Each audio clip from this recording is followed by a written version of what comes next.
Di Philadelphia, USA, telah terjadi kematian yang aneh. Seseorang yang jatuh dari tempat yang tinggi, berdampak besar, menyebabkan deformasi parah pada atap truk. Detektif segera pergi ke tempat kejadian. Yang luar biasa adalah, atapnya rusak parah, tapi tidak ada gedung tinggi di sekitarnya. Gedung tertinggi hanya 2 lantai. Melompat dari sini, tidak cukup untuk mati, atapnya rusak parah. Segera detektif itu menemukan petunjuknya. Berdasarkan pada tanah miring dan aliran air. Ini bukan TKP pertama. Keluar dari gang, polisi mengunjungi gedung tidak jauh. Dia berspekulasi bahwa almarhum ada di gedung ini. Tabrak truk setelah jatuh, menciptakan dampak besar, ditambah aliran air di tanah, sehingga truk itu berhenti ke titik ini. Untuk membuktikan ucapannya, detektif datang ke gedung untuk menyelidiki. Benar saja, pembersih sedang membersihkan pecahan kaca, dan petugas kebersihan juga mengkonfirmasi. Memang ada pecahan kaca di lantai atas gedung. Jelas ini adalah lokasi pertama kejahatan. Pada saat yang sama beberapa karakter utama juga muncul di gedung satu persatu. Seorang insinyur dengan topi, seorang pria berjas dengan rambut keriting, bibi yang selalu melihat sekeliling, seorang wanita dalam gaun mewah, dan petugas keamanan gedung, seorang pria kulit hitam. 5 orang naik lift yang sama, pintu ditutup. Game iblis akan segera dimulai. Berguncang, lift macet di lantai 25. Ruang keamanan dengan cepat memperhatikan kelainan itu. Segera memberitahu tukang reparasi untuk pergi memeriksa situasi. Kemudian mereka mencoba menggunakan intercom, berbicara dengan orang-orang di lift. Semua orang dapat mendengar suara dari ruang keamanan, tetapi petugas di ruang keamanan tidak dapat mendengar suara dari lift. Waktu berlalu, ruang kecil membuat 5 orang lelah. Setelah beberapa pemeriksaan oleh tukang reparasi di sisi lain, dan tidak ada kelainan yang ditemukan, jadi mereka memutuskan untuk mematikan dan memulai kembali. Lift jatuh ke dalam kegelapan. Bibi tiba-tiba berteriak. Setelah listrik diperbaiki, semua orang melihat pria kulit hitam ambil kesempatan untuk menghapus Bibi. Semua orang mengatakan pria kulit hitam memiliki mulut yang berat. Pria kulit hitam dengan cepat menjelaskan bahwa dia menderita klaustrofobia. Dia merasa berantakan karena dia terlalu gugup. Semuanya terdiam. Lampu di lift saat ini sudah kembali menyala. Petugas keamanan di ruangan melihat seringai melintas melalui kamera. Lift jatuh ke dalam kegelapan lagi. Kali ini wanita muda itu mulai berteriak. Menyala. Semua orang menemukannya. Punggungnya terluka. Suasana tiba-tiba menjadi sangat tegang. Mereka tidak tahu, game iblis ini baru saja dimulai. Saat lampu padam, semua orang dapat melihat bahwa punggung wanita itu ditandai dengan noda darah. Begitu banyak darah pada pria berjas itu. Dia menjelaskan, wanita itu jatuh padanya. Adegan ini dilihat oleh petugas keamanan. Mereka segera memanggil polisi. Kebetulan detektif itu ada di sini. Dia sedang menyelidiki kasus bunuh diri. Dia datang ke ruang keamanan. Ia menenangkan dulu emosi semua orang.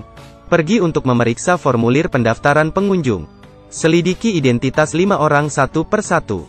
Pada saat ini, lampu di lift mati lagi. Nyalakan lagi, pria berjas itu memiliki sepotong kaca di lehernya. Dia tewas. Pembunuhnya bersembunyi di dalamnya. Semua orang takut. Detektif polisi menyelidiki dan menemukan bahwa pria berjas itu adalah penipu. Banyak orang menderita karenanya, lalu memilih bunuh diri. Detektif melihat di kamera, pria berjas itu memiliki surat di sakunya. Mereka tahu dari surat itu, pria itu harus naik ke lantai 35, dan pergi ke kamar. Itulah tempat di mana terjadi bunuh diri di awal film, di mana almarhum jatuh. Tampaknya menjadi yang lain, korban penipuannya.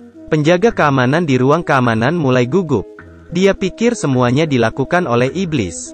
Detektif itu mengeluarkan catatan. Ada tertulis maaf di belakangnya. Katanya 5 tahun lalu, istri dan anak-anaknya meninggal dalam kecelakaan mobil.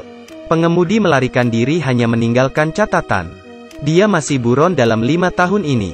Sejak itu dia tidak lagi percaya pada dewa dan iblis. Wanita tua dan pria kulit hitam di lift bertengkar lagi. Bibi mengeluarkan sebotol semprotan, tapi itu tidak bisa digunakan sama sekali. Orang berkulit hitam itu meraihnya. Dan ternyata tanggalnya sudah lewat 20 tahun. Setelah kegagalan lift, Tukang reparasi telah memeriksa, tapi selalu menemui hal-hal aneh. Dia pergi ke atap untuk memeriksa tetapi topinya terbang, membuatnya hampir jatuh. Dia pergi ke poros lift untuk memeriksa, hampir mati. Dia siap untuk naik ke atas lift, memulai ulang lift secara manual.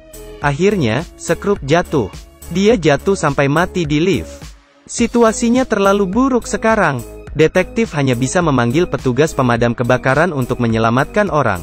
Sisi lain dipantau melalui ruang pemutaran. Detektif menemukan bahwa bibinya adalah seorang pencuri. Lift mati lagi. Saat menyala, bibi telah digantung dengan kawat. Semua orang tercengang. Detektif segera memerintahkan blokade gedung. 3 orang tertinggal di lift, mulai menebak satu sama lain. Insinyur itu curiga itu adalah pria kulit hitam.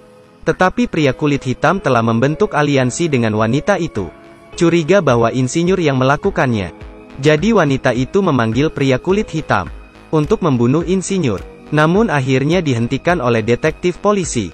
Pada saat ini, asisten membawa petunjuk baru. Wanita ini sebenarnya bukan orang baik. Dia 3 kali memeras pria yang sudah menikah. Sekarang menikah dengan keluarga kaya.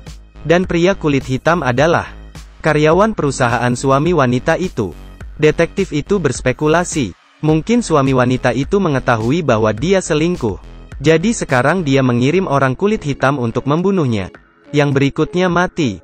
Kemungkinan besar adalah wanita itu. Iblis di lift membawa kegelapan lagi. Tapi saat kegelapan surut, leher pria kulit hitam yang paling mencurigakan diputar 180 derajat. Insinyur dan wanita itu saling berhadapan. Pada saat yang sama, katakan, ternyata itu kamu. Mati lampu lagi. Kali ini wanita itu jatuh sekarat. Insinyur bingung. Dia mencoba menyelamatkan wanita itu. Saat ini, bibi yang sudah lama mati berdiri perlahan.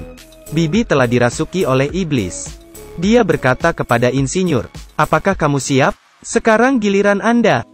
Insinyur sedang sekarat, juga mulai menyadarinya. Ternyata 5 tahun yang lalu, dia secara tidak sengaja membunuh seorang istri dan anak-anak. Dia ketakutan saat itu dan tidak menyelamatkan orang tetapi memilih untuk melarikan diri. Setelah mendengarkan pengakuan insinyur, membiarkan dia pergi. Tiba-tiba seluruh gedung mati listrik. Iblis menghilang ke dalam kegelapan. Akhir film, dalam perjalanan kembali ke kantor polisi, detektif itu memberitahu insinyur, itu istri dan anakku yang kamu bunuh. Saya menunggu momen ini selama 5 tahun. Saya memikirkan tentang apa yang harus kukatakan saat aku bertemu denganmu.